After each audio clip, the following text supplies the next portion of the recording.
Se você já percebeu que algumas escolhas na sua vida parecem uma forma de tapar um buraco emocional, esse vídeo é para você. E se você não percebeu, de repente pode vir a perceber também, então esse vídeo também pode ser para você. Então, bora tomar um café e bater um papo? Olá, eu sou Rodrigo Del Colle e você está no meu canal. Para quem está chegando agora, boas-vindas. Para quem está retornando, boas-vindas novamente.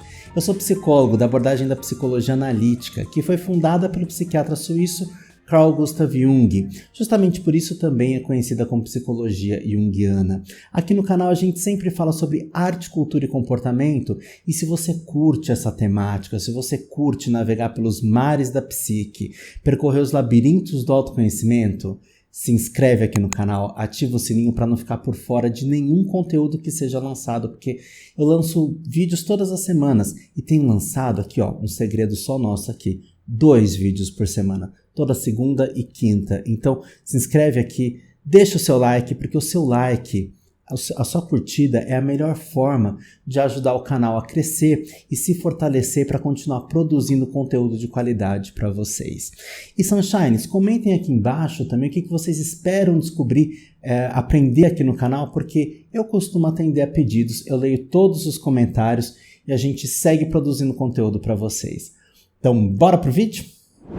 Hoje vamos falar sobre um tema essencial e muito recorrente. Eu percebo isso em muitos atendimentos, às vezes na própria vida, né? Que são as compensações em relação às nossas carências. Como que a gente compensa as nossas carências, porque é tão ruim ficar carente. Aliás, é muito ruim também receber o estigma de carente, né? Às vezes as pessoas falam assim, você tá carente, como se fosse uma forma de menosprezar o outro, como se fosse invalidar. Uma tentativa de mudar a pessoa para que ela tome consciência, às vezes se invalida e se diminui aquilo que a pessoa está sentindo e está querendo. Mas o que acontece é que muitas vezes a gente acaba compensando isso de outras formas, seja no trabalho, na família, na parte financeira, na parte amorosa, na parte sexual também, na parte alimentar também. Então a gente tem diversas formas de compensar ali as nossas necessidades emocionais. A gente fica tampando buraco, uma operação tapa-buraco que não acaba nunca. Só que a gente acaba às vezes estabelecendo alguns pontos bem específicos com que a gente tampa o buraco. Por quê? Quando a gente tem ali a questão do complexo, né? Na psicologia analítica a gente fala sobre complexo. O complexo é uma parte da nossa psique que toma muitas vezes a dianteira do nosso comportamento, molda ali o nosso comportamento, nos leva a direções comportamentais por conta de traumas, né? De traumas ou de situações onde tiver uma intensa carga de afeto, a gente não soube lidar com aquilo e ali se constelou um complexo. E toda vez que a gente vivencia uma situação semelhante a que startou, né, que iniciou esse complexo, ou algo que me remeta à possibilidade de reacontecer aquilo, o complexo ativa, ele constela e me leva para aquele caminho tão conhecido, né, de compensação, porque a psique, né, ela tem um princípio de autorregulação. Então, quando vem essa tensão, se eu não lido com essa tensão trazida pela carência, uma forma de baixar essa tensão são aí alguns comportamentos de compensação. Então eu trouxe 5 formas aqui para você reconhecer e lidar com esse mecanismo de compensação. O vídeo está cheio de exemplos, fica comigo aqui até o final, porque de repente você pode se reconhecer em algum desses movimentos, em alguma dessas situações, reconhecer alguém que também precisa e pode encaminhar esse vídeo para os coleguinhas também. Mas eu também quero saber, ao longo do vídeo, vocês podem ir comentando aqui embaixo se vocês estão se identificando, né? Então, pode colocar lá, me identifiquei com isso aqui, me identifiquei com aquilo ali. Então, vamos bater um papo sobre isso. A primeira forma é o vazio emocional e a busca por reconhecimento. Nossa, quando a gente não é reconhecido é muito ruim, né? Principalmente quando a gente tem muito esforço e a gente quer ser reconhecido, a gente quer receber um parabéns, seja em qual contexto for. É claro que algumas pessoas, elas fogem do reconhecimento, elas se escondem, né? Mas a gente não está falando disso. E de repente esse escondimento também é uma forma de compensar, né? Em alguns casos, até se a gente desdobrar ainda mais, se esconder significa uma vontade ainda de ser encontrado, duplamente reconhecido. Então, cada um tem ali seu próprio mecanismo de comportamento.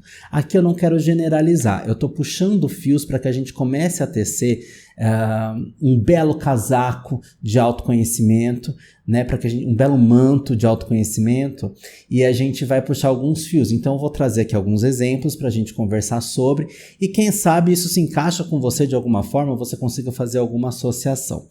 Por exemplo, uma situação que acontece, né, nessa busca por reconhecimento. Uma pessoa que sempre agrada os outros para evitar conflitos, porque os conflitos, eles geram aquele desprazer nas relações muitas vezes. Eu entendo que os conflitos eles são necessários, esses atritos são necessários para que todos cresçam. Inclusive, nos conflitos, muitas vezes a gente enxerga onde está o nosso problema e não só o problema do outro. E às vezes o problema do outro é igualzinho o meu problema, eu não reconheço em mim e acaba ficando aquela situação de projeção sombria, onde eu acabo acusando o outro de algo que eu também sou. Ou então eu acabo jogando para o outro algumas questões. Então, se eu evito o conflito, será que eu vou ser sempre uma pessoa boa? Né? Porque se a gente trabalha tanto a questão da comunicação, o esmero na comunicação, a comunicação não violenta, por exemplo, onde existe toda uma estrutura de comunicação para a gente comunicar um desprazer, né? Onde eu reconheço um sentimento em mim, eu coloco em qual situação isso acontece, né? Em tal situação eu me sinto assim, por isso que eu te peço tal coisa, né? E existe um pedido, porque a comunicação não violenta é um livro do Marshall Rosenberg, né? Esse livro é muito interessante para a gente repensar como que a gente se comunica, conteúdo e forma, porque às vezes a gente tá bacanudo, tá no argumento bacana, no conteúdo, mas a forma que a gente chega é esquisita, e aí a gente às vezes evita o conflito. E a gente, às vezes, evitando o conflito, a gente acaba abrindo uma dívida muito grande com a gente mesmo, porque a gente não se posiciona e deixa, às vezes, o outro faz da gente gato e sapato, né? Então, assim, se às vezes eu evito o conflito, qual que é o ganho secundário disso? O que eu ganho evitando o conflito, né? Será que aí eu vou ser reconhecido como uma pessoa boa? Mas eu sei lidar com a pessoa má que existe dentro de mim? Porque se tem uma coisa que o Jung fala, é a teoria dos opostos. Temos todos os arquétipos. Os arquétipos são formas e formas universais de comportamento. Então, se eu tenho a bondade, eu também tenho a maldade. Agora, se eu evito o conflito, de repente eu estou achando que eu estou sendo bonzinho, mas eu estou sendo manipulador. Já pensou nessa possibilidade? Olha como vai desdobrando. Então, claro, nem todo mundo que é bonzinho é manipulador. Mas a gente começa a perceber ali algumas variações. Por quê? Embora que a gente trace linhas gerais, talvez uma generalização, talvez não tenha como fugir disso, mas a gente acaba buscando formas de se comparar, de se correlacionar, melhor do que se comparar, se correlacionar com aquilo e ver se aquilo faz sentido para mim, se de alguma maneira aquilo respinga em mim também, tá? Outro exemplo é alguém que só se sente bem quando recebe elogios e validação. Aqui é curioso, né? Porque, às vezes, naquela questão da compensação da tal síndrome do impostor, que na psicologia analítica a gente chama de complexo do impostor, onde eu acho que eu não sou bom o suficiente. Eu vi uma coisa no podcast do Igor Jung, acho que foi a Keller Vilela que falou, ou foi acho que foi a Keller que falou, né? Enfim, ou foi a Daniela Eusébio, uma das duas, talvez a Daniela Eusébio. Elas mencionaram o seguinte, que só se sente impostor quem de fato tem competência, porque quem não tem competência vai fazendo, isso nem importa muito para a pessoa, né? Só que, de repente, uma forma de eu lidar com isso, essa necessidade contínua de aprovação e de elogios. O vídeo anterior a esse aqui é de quem eu ainda preciso de validação, de quem eu ainda preciso de permissão. Né? Eu vou deixar o link aqui na descrição do vídeo, mas será que eu estou esperando alguma permissão inconscientemente de alguém? Né? Complicado, a gente pode começar a pensar nisso também, né? Porque por que essa necessidade tão grande de validação externa? Será que o meu parâmetro já não basta? Eu preciso começar a conhecer. Né? Então, assim, de repente eu tô ali, né, só compensando esse meu desprazer, desse meu sentimento de inferioridade, mas que na verdade, se a gente olhar, de repente nem é tão inferioridade. Agora, se eu sou ruim, tecnicamente falando, que a síndrome do impostor, complexo do impostor, surge ali, às vezes num contexto profissional, onde eu me sinto tecnicamente incapaz, convém a gente pensar se não é o caso da gente fazer um cursinho, uma especialização, adquirir o conhecimento técnico, né, para não fazer besteira. Mas não, parece que a gente quer o quê? Só os elogios. Aí entra quem? A tal da vaidade, o tal do orgulho, né? Então, olha como a gente vai percebendo o aspecto sombrio negativo também. A gente às vezes pensa que é só coisa boa dentro da gente? Não, temos todos os arquétipos dentro de nós, os bons e os ruins. Tá bom? Então vamos lá. Um profissional que busca reconhecimento exagerado no trabalho para suprir seguranças emocionais. Então é aquela pessoa que quer ser muito auxiliar, quer ser muito prestativa, até no contexto onde ela não foi chamada. Existe muito um termo técnico na psicologia analítica que é a identificação com a persona, né? Onde a pessoa é o profissional dela em todos os contextos. Então, se ela é executiva, então ela vai no churrasco de final de semana, ela vai de social, porque ela não se enxerga de outra forma que não seja aquele executivo. Né? As roupas dela já são assim. Ou o exemplo clássico do psicólogo, da psicóloga que sai psicologando em todos os contextos, né? Tá lá na festa, tá lá no jantar, tá lá com a família e tá interpretando. Isso é uma identificação com a persona de psicólogo, ou de analista, ou de terapeuta, né? Sossega, você não é isso o tempo todo, somos muito mais do que isso. Então, quando as pessoas às vezes me encontram na rua, me conhecem há pouco tempo, falam assim: Rodrigo, entendo que você é psicólogo, mas você não vai ficar me analisando aqui, né? Não, primeiro porque você não está me pagando. Segundo, mesmo que estivesse me pagando, e eu te encontro na rua, o contexto analítico é dentro do consultório, é no setting terapêutico, e não fora dali. Né? A gente consegue fazer esse movimento de distanciamento, né? Então a gente acaba também, mesmo que sejam pessoas do dia a dia, às vezes você conhece um profissional, vai, sei lá, comprar uma coisa, vai num jantar, conhece alguém, a pessoa fala: não fica me analisando. Fique tranquilo, eu não vou ficar analisando mesmo porque eu estou no meu momento de descanso, de lazer. Número 2, trabalho como válvula de escape. Já perceberam que algumas pessoas se jogam no trabalho para não ter que enfrentar a própria vida?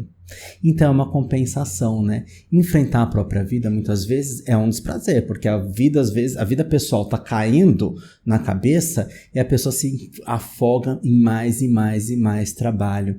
E tá compensando, às vezes, qual inferioridade?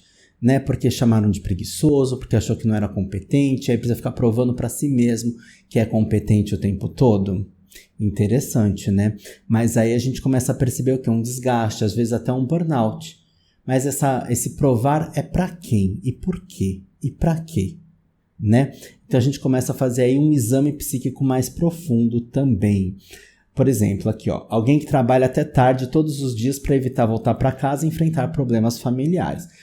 Às vezes eu não julgo, né? Mas enfim, enfrentar os tais problemas familiares é muito importante também, embora a gente saiba, né? Mas quem aqui, por exemplo, nunca se pegou numa situação doméstica de ter que resolver uma coisa em casa, tipo fazer, sei lá, tirar o lixo, lavar a louça, passar um pano, varrer a casa, lavar um banheiro, né? Quem nunca se pegou com isso, aí de repente o trabalho que está lá encostado vira importante e você começa a fazer aquilo com tanta dedicação que o trabalho que habitualmente você levaria 15 minutos, você fica 5 horas e meia. E quando você fala assim, puxa, não deu tempo de lavar o banheiro. Né? Então, assim, quem nunca? Esse também é um movimento de compensação e fuga. Tá? A louça em cima da pia, diversas situações, gente. A gente arruma, às vezes, desculpa para fazer um monte de coisa. Cá entre nós, esse aqui acho que é o que eu mais me encaixo na minha vida pessoal, né? Às vezes eu fujo, né? Vou fazendo, aí eu produzo conteúdo, falo, não, mas esse conteúdo aqui tá uma maravilha, vou produzir também. Eu sou uma pessoa que ama ter um burnoutinho para chamar de meu.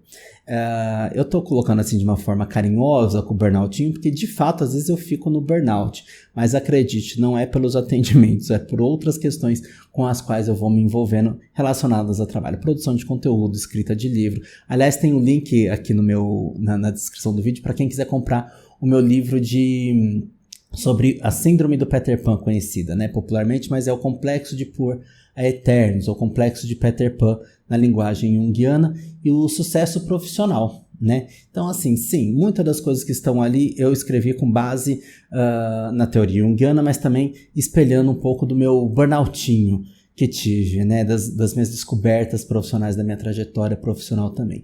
Então, lê esse livro, que é um livro digital, está disponível ali para leitura no Kindle.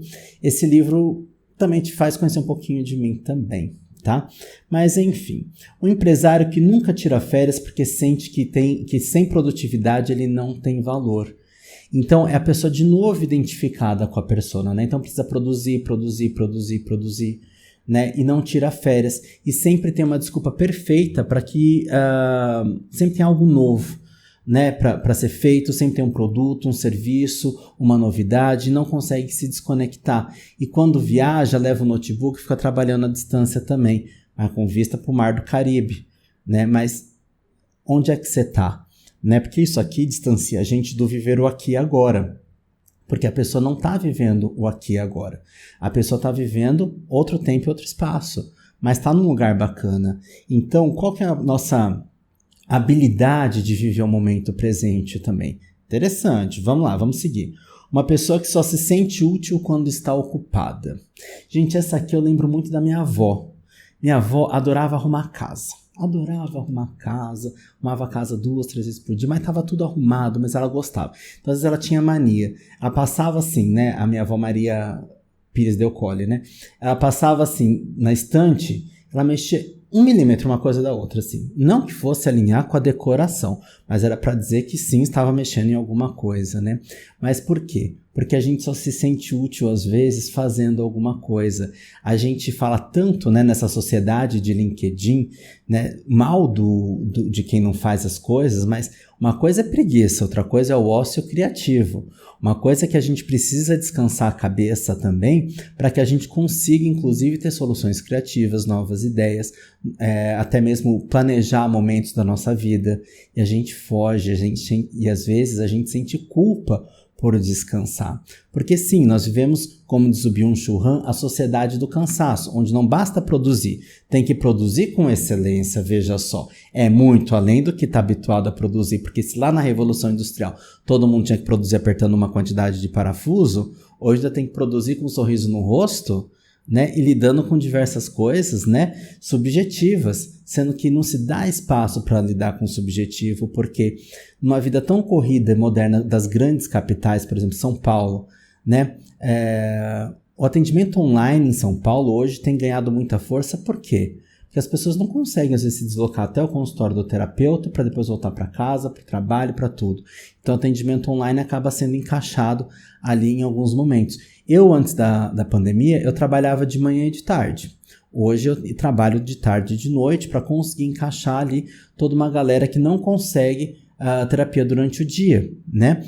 Não consegue esse deslocamento, né? Porque antes no presencial, muitas vezes você atendia o pessoal que estava ali pelo bairro ou que trabalhava no bairro. Então, esse deslocamento na hora do almoço, na hora do café, até era possível. Hoje não, né? Então, hoje a gente tem uma demanda muito maior, até porque o presencial tem voltado, mas a pessoa tem conseguido fazer, por exemplo, terapia online, que hoje é, sei lá, 97, 98% dos meus atendimentos são online para todo o país e até às vezes para o exterior também. Então é interessante a gente olhar como as coisas também vão mudando ao longo do tempo e a gente às vezes não percebe. E como a gente vai se ocupando. Tem pesquisas, né, que falam que home office você trabalha muito mais do que na empresa, porque na empresa você tem a pausa pro café, você vai conversar com um colega, você sai para fazer uma reunião, então você tem um deslocamento até o local da reunião, até todo mundo chegar e espera um pouco, mas não, online toca ali o alarme, todo mundo já conecta imediatamente, então o ritmo de produção no home office é muito maior, né? Por isso que também às vezes leva a gente, às vezes a gente nem quer fugir das nossas questões, às vezes a gente não consegue mesmo entrar em contato com as nossas questões, porque a gente está sobrecarregado com o burnoutinho para chamar de meu. Burnout é muito sério, tá? Burnout, inclusive, eu tô brincando aqui burnoutinho, mas burnout é muito sério, pode levar a exaustão e até somatizações profundas, né? E até morte, tá? Então assim, com burnout não se brinca não, tá bom? Vamos lá. Consumo e ilusão de preenchimento, né? Às vezes a gente, para preencher alguma carência, a gente sai comprando coisas que a gente não precisa, mas a gente vai ficando expert em arrumar desculpa para dizer que precisa daquilo, mas no fundo a gente está enganando quem? Às vezes nem a gente mesmo. Então a gente sai comprando coisa, a gente sai entupindo nossa casa de coisa, nossa vida de coisa, e às vezes também se entupindo de dívida e parcelamento que a gente não vai conseguir honrar. Né? Então o consumo, né? a publicidade está aí para despertar desejos na gente que a gente nem imagina que tenha, porque às vezes a gente nem tem, mas eles vão mexer com o nosso desejo, né? Mais do que a nossa necessidade. Né? Então assim, se você vê, por exemplo, marcas de celular, um smartphone dá conta de muita coisa, mas tem uns que são mais competentes do que outros, uns smartphones que realmente são mais competentes do que outros. Mas muitas vezes, para a pessoa que não vai usar aquilo tecnicamente, alguns modelos se equivalem de marcas diferentes. Mas se faz o quê? A publicidade, né? O marketing do desejo, onde aquilo lá tem um status, aquilo pode trazer um prestígio social e afins, né? Vamos lá para exemplos. Alguém que faz compras compulsivas sempre que está triste. É uma forma de buscar prazer, né? É uma forma de buscar ali momentos de alegria, né? Só que, será que isso vai preencher? Às vezes dá uma preenchida momentânea, mas se a gente não está trabalhando a causa dessa tristeza, desse buraco, né? Onde é que a gente vai chegar? Em outra compra, com certeza. Um carrinho cheio. Agora eu tenho visto muitas pessoas falando assim, entro no site, no aplicativo, vou entupir no carrinho de coisa, mas não fecho o carrinho. Já tá melhor. Porque aí você vê que você realmente não precisa daquilo, né? Uma pessoa que gasta dinheiro em excesso para impressionar os outros. Olha lá a vaidade, olha lá o status. O tal comprar o celular mais caro se você às vezes está devendo por um monte de coisa, mas você tem o celular do desejo, a roupa do desejo. Eu vi um vídeo hoje falando sobre... quem que estava falando sobre Odete Roitman? Porque agora eu tô vendo muita coisa sobre Vale Tudo, né? E alguém falou sobre... não vou lembrar o nome do canal. Nem do vídeo. Enfim, eu tava vendo um povo falando sobre Odete Roitman, a vilã. A caracterização da personagem em 1988, na versão original, versus a versão de 2025, que é o remake. Então, assim, já colocaram lá que a Odete Roitman original era classuda, a atual também é classuda. Só que a de hoje, ela tem muitas marcas estampadas no figurino. E Odete Roitman era mão de vaca. Né? E Odete Roitman certamente era aquelas que ia na alfaiataria, ela não ia ficar esbanjando marca, porque esbanjar marca assim, vendo a personagem, de repente seja até cafona, né? Porque a Odete Roitman, ela é elegante, né? E a elegância também é discrição, então se confunde hoje elegância com ostentação, né? Então assim, olha que interessante a gente olhar por esse viés também. Será que eu estou ostentando ou buscando uma roupa de melhor qualidade, um item de melhor qualidade? Porque às vezes a coisa de grife tem melhor qualidade, às vezes não, mas às vezes aquilo tem melhor qualidade. Mas será que eu estou buscando a elegância ou estou buscando ostentar para dizer que eu tenho aquele poder? Isso também supre uma carência de inferioridade, tá? Vamos lá. Quem coleciona bens materiais sem nunca se sentir satisfeito? É o tal do colecionador que sempre mais um. E aí você pode pensar na tua própria vida. Às vezes você já reconheceu alguém que faz isso, que coleciona Funko, e aquilo vai juntando pó na casa toda. Mas para quem coleciona Funko é uma delícia. Mas vai colecionando, às vezes até faz dívidas nessas coleções. Tô pegando o Funko como exemplo, mas a gente pode falar de diversas coisas. Rodrigo, mas colecionar livro também pode ser, tá? Também pode ser. Se você não usa os livros, só fica botando na prateleira para ostentar, tá por aí também, né? Agora, se você é uma pessoa que gosta de livros, que quer construir uma biblioteca pessoal, bacana. Mas essa biblioteca pessoal ela vai ser consultada quantas vezes ao longo da sua vida? Você vai emprestar para outras pessoas, às vezes emprestar livro a gente sabe que nunca mais vai voltar, né? Mas enfim, às vezes a gente está ocupando espaço de um livro que a gente leu com 18 anos e nunca mais vai pegar na mão. Então será que não é bom dar um outro uso? Até mesmo se a gente pensar em recursos do planeta, de papel e tudo mais? Pode ser que sim, mas tudo bem, quer colecionar? Coleciona, mas também entenda que de repente você pode sim estar compensando. Não é todo colecionador que está compensando, tá? Porque às vezes fazer o gosto da gente também é importante. Mas às vezes está compensando sim. Quem vai dizer isso? É você. E agora caminhando para os 2 últimos itens aqui que eu trouxe para vocês. Claro que essas categorias que eu trouxe para vocês, né, de repente você identifica outras questões, pode colocar aqui nos comentários também, você até identifica outras categorias, mas eu quis trazer 5 aqui para a gente começar a conversar um pouquinho sobre, né? E a forma número 4 são os relacionamentos como muletas emocionais. Às vezes cabe um quem nunca, né? Mas eu não vou botar um quem nunca, porque de repente alguém nunca, ainda talvez, não sei. Porque é algo tão natural do ser humano, principalmente nos tempos de hoje, né?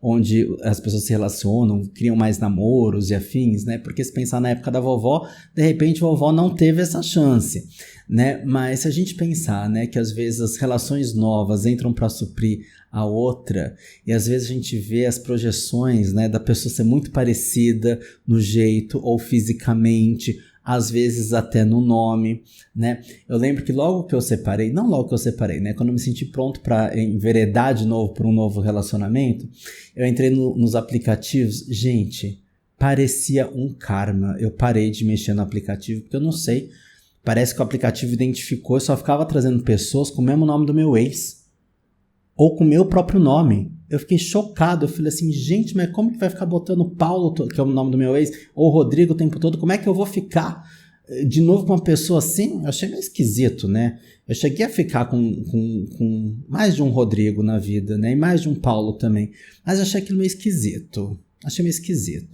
mas se tivesse rolado algo além, teria continuado, mas não seria um critério, né? Mas enfim, não rolou, mas achei esquisito, aí eu decidi parar com isso também, né? Mas eu não tava pulando de relacionamento pro outro, não. Ali eu tava mais centradinho, né? E alguém que não tem aquela angústia de vivenciar o luto pelo término de um relacionamento, seja porque ou eu finalizei ou fui finalizado pela outra pessoa, né? Então a angústia do luto é muito grande. Às vezes a gente quer o quê? Aquele cantinho, né, preenchido, aquele cobertorzinho ali preenchido, né, a conchinha, né? E aí como é que fica? Né? Será que vai dar certo? Às vezes pode dar, né? Mas às vezes é só um momento de auto-engano, aí vem outro momento de auto-engano e por aí vai, né? Uma pessoa que aceita qualquer tipo de tratamento só para não estar sozinha. E aqui a gente vê o quê? Autoestima também, né? Aceitar qualquer coisa. Acho que a fala por si só, né? Para não humilhar ninguém e não humilhar alguma fase da minha vida, eu vou fingir que isso não existiu e a gente prossegue aqui o baile, porque, enfim, acho que é autoexplicativo, não é mesmo? Quem busca um parceiro apenas para preencher um vazio emocional. Acontece, não acontece? E aí vai vivendo de qualquer jeito. Aí até que dá um matchzinho com a pessoa ali, mas não, sabe que não é aquela coisa mega profunda, né? Só que a vida, como diz a tatuagem da perna da minha amiga Maria Lúcia, que eu vou ver sábado, a vida é uma safada. E aí você tá ali com essa pessoa meio acomodada, essa pessoa não é tudo isso, mas você vai levando, porque enfim, antes só do que mal acompanhado, aí aparece a boa companhia. E aí? Aí vem um monte de deslumbre, e aí cada um resolve o que quer da vida mesmo, porque a pessoa pode ser até não monogâmica, ter relação aberta, e tudo bem, formar trisal, enfim, tem diversos desdobramentos, né? Mas numa relação monogâmica, de repente isso pode vir a ser um problema. E que problema? Algumas pessoas podem usar o sexo como forma de preencher o vazio. É uma forma bem prazerosa, inclusive, né? Bem gostosinha mesmo. Aqui não é nenhum moralismo que eu tô falando pra vocês, mas pode acontecer sim, né? De estar se envolvendo sexualmente com as pessoas. Mas quando tem essa carência, essa necessidade de carência, a relação sexual eventual, que são com esses parceiros, com essas parcerias eventuais, né? Bacana, foi gostoso, voltei pra casa, tô feliz, tô satisfeito, tô bacanudo. Agora, se é pra preencher carência, às vezes nem alcança o orgasmo, às vezes alcança o orgasmo e volta pra casa com aquela cara de quem comeu ou foi comido e não gostou. pode até ter gostado, mas vai faltar alguma coisa. Aí chega, aí bota aquelas músicas tristes, né? Aí rola de um lado na cama, rola do outro lado na cama, aí fala que nunca mais, aí daqui a pouco tá fazendo de novo, né? Eu acho que algumas vezes o grande desafio nem é entender o preenchimento da carência, é assumir um compromisso consigo mesmo para olhar para como essa carência é preenchida. Porque pode acontecer a repetição, a reincidência, né? A recaída em cima desses preenchimentos também, né? Agora, a gente pode, disso tudo que a gente está falando, a gente entender a nossa autonomia em relação a gente mesmo. E a gente entender que a falta, às vezes, é importante. A Jojout, né, a youtuber que parece que está voltando, né? A Jojout tem um livro, ela faz uma leitura de um livro que chama A Parte Que Falta. Aqui no canal tem um react desse vídeo, eu vou deixar o link aqui embaixo. Eu fiz um react do vídeo da Jojout, ela lendo tudo e a gente comenta sobre, né? Mas a falta que a falta faz, né? Às vezes a gente quer se preencher tanto, se entupir tanto de coisa, de estímulo, de série, de comida, de relações, de trabalho e de tudo mais, e a gente não se permite vivenciar a falta porque a gente não sabe lidar com a falta. E aprender a lidar com a falta é importante, porque se a gente não sabe, a gente cai nessas compensações que podem inclusive vir a serem muito prejudiciais para a nossa vida. Né, muito perniciosas também, né? Quando eu não tenho consciência de algo, isso me passa uma rasteira. Então, se eu conheço que eu sou carente, se eu reconheço que eu sou carente, entendo como funciona a minha carência, de repente eu posso, inclusive, mudar a forma como eu venho agindo, né? Número 5. A idealização do futuro como fuga do presente. Aqui a gente entende muito como viver a vida provisória, que é muito Peter Pan. Né, muito por aeternos, né? A gente só vai fazer quando tiver tudo perfeito, né? Então a gente fica compensando essa angústia de não estar perfeito, ou esse medo de fazer, né? E a gente quer tudo perfeito. Então eu coloquei aqui alguns exemplos. Alguém que acredita que só será feliz quando atingir determinado sucesso profissional. Será?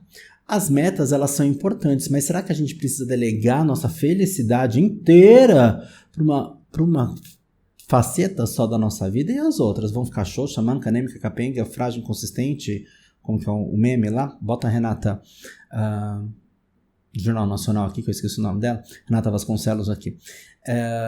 Sabe? Então, assim, para onde é que a gente está indo? Né? Uma pessoa que adia decisões importantes esperando pelo momento perfeito, e aí passa uma vida inteira e você perde a oportunidade. Né? Então, sei lá, eu vou esperar o pôr do sol no equinócio, do solstício, da temperatura, e às vezes aquilo nunca mais vai chegar, porque em 1987, às 5 da tarde do dia 5 de janeiro, fez um sol lindo. Então eu acho que eu estou buscando esse mesmo sol lá de trás que nunca mais vai acontecer. Né? Então, assim, vamos começar a pensar. Claro que eu não estou falando sobre sol necessariamente, eu estou falando sobre situações da vida, parâmetros que a gente coloca pra gente mesmo que, né, não vai acontecer, né?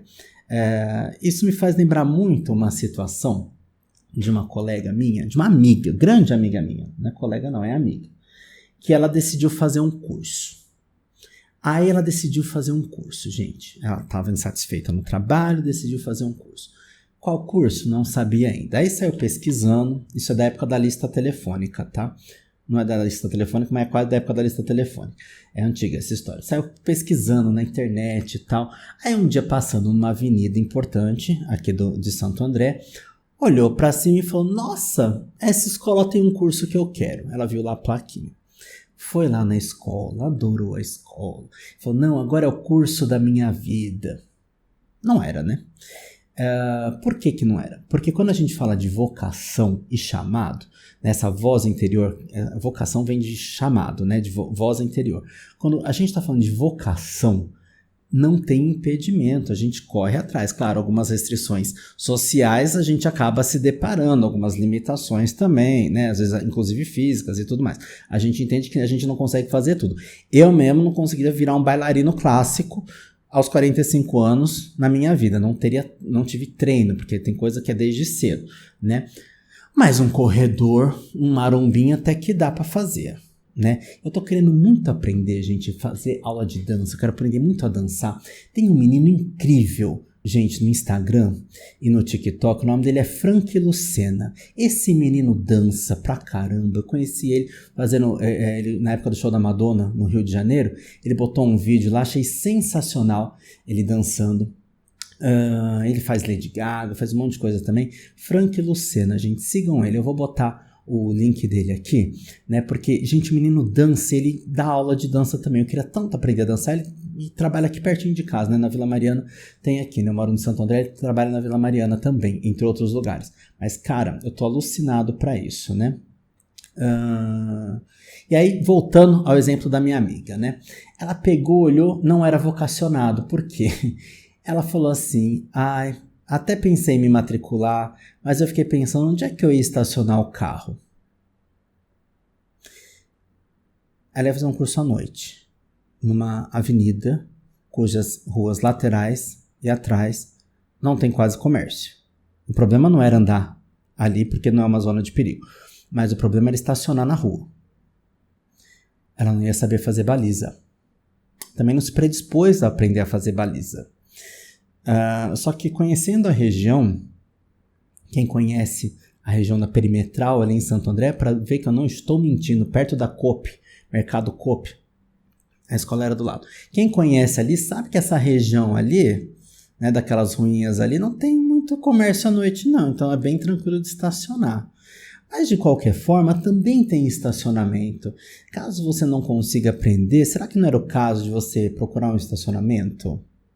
Eu acho sensacional essa história, porque a gente às vezes cria umas ideias pra gente e a gente foge dessas ideias. A angústia, não sei se não sou terapeuta dessa minha amiga, tal, nada disso, nem vou aprofundar aqui. Mas às vezes a gente tem aquela angústia de não saber o que fazer, a gente vê a possibilidade, na hora que a gente vai testar, a gente já foge no primeiro desafio. E a gente tem que entender se essa fuga é uma compensação, né, desse medo do novo, ou se de fato é algo que não foi vocacionado. No caso, eu creio que não tenha sido vocacionado, conhecendo a minha amiga. Mas às vezes é fuga também. E a gente compensa isso de que forma? Nem era tão bom. Não ia ter dinheiro. Não sei. Que não sei o que. Esse mercado é difícil. Não ia dar dinheiro. Não sei o que. Não sei o que. Aí começa a compensar com desculpas. E com narrativas, né? Porque as narrativas, elas também funcionam às vezes como compensações. E às vezes uma compensação que só engana a gente mesmo. Ou às vezes nem isso, né? É uma compensação às vezes de desdém, né? Essa compensação de desdém às vezes vem muito desse lugar, porque quem desdenha quer comprar, não é assim o ditado popular? Aí a gente tem aqui também outro exemplo, outra possibilidade. Quem sempre pensa no futuro e nunca se permite desfrutar o momento presente, vai ao encontro daquilo que a gente estava falando lá do executivo em Cancún, né? Gente, eu tenho um amigo, falando em Cancún, eu tenho um amigo que mudou para Cancún. E assim, eu tô com inveja, eu tô consumido pela inveja. Primeiro que ele sabe falar espanhol, né? Eu não consigo ter ainda o traquejo para falar espanhol, eu preciso aprender a falar espanhol. E aí ele fica botando, ele é nômade digital, né? Na verdade, ele trabalha para uma agência de publicidade aqui no Brasil, mas ele consegue trabalhar lá de Cancún. E o menino tá toda hora naquele mar de Cancún. Eu fico pensando assim, por que eu não vou? Qual que é a minha compensação? Porque de repente eu também queria ir lá. Mas será que minha vocação tá me direcionando para lá? Não sei, eu amo praia, mas talvez o Rio de Janeiro seja mais perto. Enfim, eu amo o Rio de Janeiro. Vocês conhecem minhas tatuagens? As tatuagens feitas por João Love, essa aqui é o Pão de Açúcar do Rio de Janeiro, né? Então, compensação. Antes que vocês falem que fazer tatuagem para mim é compensação, de repente seja. Mas para quem quiser fazer as compensações com tatuadores de altíssima qualidade, sigam João Love e Gustavo Sabião, que são meus tatuadores, que eu amo, amo, amo. Aliás, olha essa peônia, que coisa linda. E claro, né, as minhas tatuagens, para mim, para Rodrigo, não são para todos dessa forma, as minhas tatuagens, elas têm um significado. Cada uma delas tem um significado. Nunca foram feitas por fazer.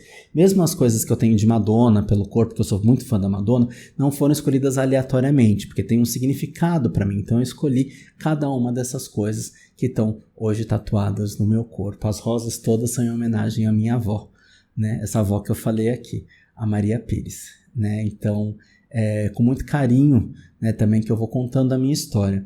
É compensação? Não sei. Mas uma coisa eu quero falar para vocês. Nesses movimentos todos de compensação, quando a gente começa a perceber essa compensação, não se trate mal. Tenha autocompaixão com você, porque foi o melhor que você pôde fazer até aquele momento. E aí a transformação pode vir a partir disso. Né? Não se maltrata. Essa compensação já veio porque você não estava sabendo lidar com uma dor. Né? Não se maltrata. Tenha autocompaixão, se entenda. Foi o melhor que você pôde fazer. E às vezes esse melhor que você pôde fazer, enfim, é muito ruim. Né? Mas sempre há como melhorar, não é mesmo? Tem uma frase que eu botei uma vez, eu sou roteirista também, né? Sou dramaturgo também. Tem um seriado que eu escrevi e quem interpreta é a Thalita Rodrigues dos Prazeres, irmã da Maria Lúcia. Chama Quinta às 5. Tem os vídeos aqui no YouTube, uma série experimental da época da pandemia e só aparece minha voz como terapeuta, né? O personagem é o Wagner e a Thalita faz a Dandara Lúcia. E a Dandara, ela que aparece, né? Então, assim, tem uma hora que ela fala assim, mas eu fiz o meu melhor. Aí o terapeuta fala assim, e esse é o seu melhor? Né? Que, tipo, não era nada de melhor. Era assim, pra você ver, até eu fiquei chocado. Então, assim, é bem nesse lugar também. Então, desdramatiza, tira o drama e a gente corre atrás daquilo que precisa correr atrás, né? Dentro das possibilidades que a gente tem, sem surtos de megalomania, porque às vezes a gente cai de novo naquela compensação, só vou fazer se tiver tal e tal condição, só vai dar certo se tiver isso e isso, e a gente acaba vivendo o que é a vida provisória, que é aquela vida que só vai dar certo se o dia que eu for descoberto, só vai dar certo o dia que eu tiver tal coisa, o dia que eu fizer tal coisa, de tal forma, tal. A gente não se permite vivenciar todo um processo. E esse processo de individuação, de mudança, né, de se tornar indivíduo, de compreender essas oposições nossas, né, essas compensações, as nossas questões sombrias inconscientes, né, é um processo, gente, é um trabalho para uma vida toda. Né? E se existir reencarnação, para quem acredita em reencarnação, talvez vai para a próxima, né? Já chega lá da outra, né? Mas a gente aqui não fala disso, a gente fala de uma vida só, né? Psicologia analítica começa no inconsciente e volta para o inconsciente, né? Aquilo que a gente não sabe, né? O inconsciente é tudo aquilo que a gente não sabe, que não tem consciência sobre. Então, assim, é todo um trabalho, o processo de individuação, essa lapidação do dia que a gente nasce ao suspiro final. E é isso.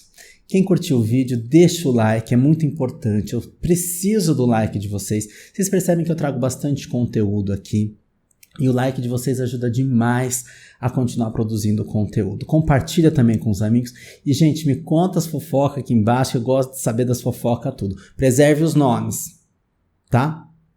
E vamos que vamos. Um super beijo, um super abraço e até o próximo vídeo. Obrigado por você que ficou até aqui. E obrigado por você que deixa o like. Você que não deixa o like, cria vergonha na cara. Um beijo, tchau.